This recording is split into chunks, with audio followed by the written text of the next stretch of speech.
Hello students. Welcome to your school YouTube channel. Today's topic is, how did the Revolt of 1857 change British rule in India? So without wasting time, let's quickly start the video and learn. Think of the Revolt of 1857 as a loud wake-up call for the British government. Before this revolt, the British East India Company ruled most of India mainly to make profit. After the revolt, the British realized that ruling India was not as easy or safe as they had thought. This rebellion changed the way India was governed and marked a turning point in Indian history. Before 1857, India was controlled by the East India Company, a trading company with its own army. The company often ignored Indian traditions, interfered in social and religious practices, and annexed Indian states using policies like the doctrine of lapse.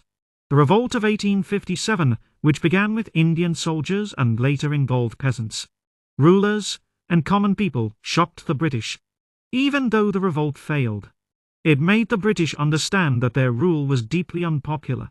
The biggest change after the revolt was the end of company rule. In 1858, the British government passed the Government of India Act. This act transferred power from the East India Company directly to the British Crown.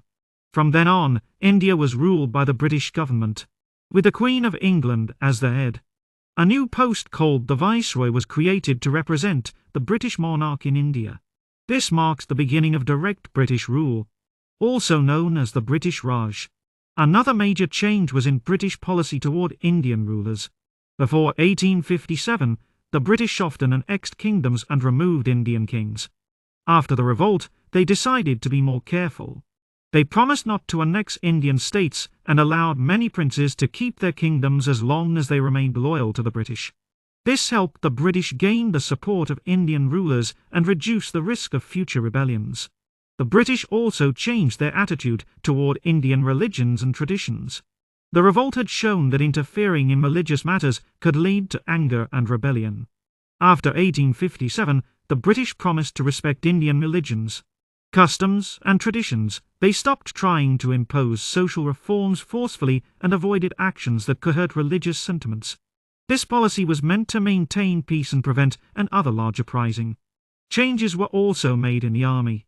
The British realized that depending heavily on Indian soldiers from certain regions was risky.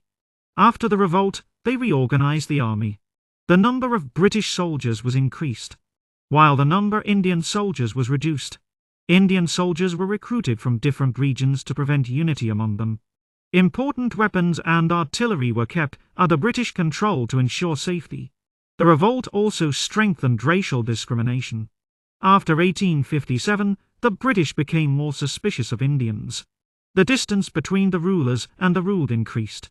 Indians were often treated as inferior, and high positions in administration and the army were mostly reserved for Europeans.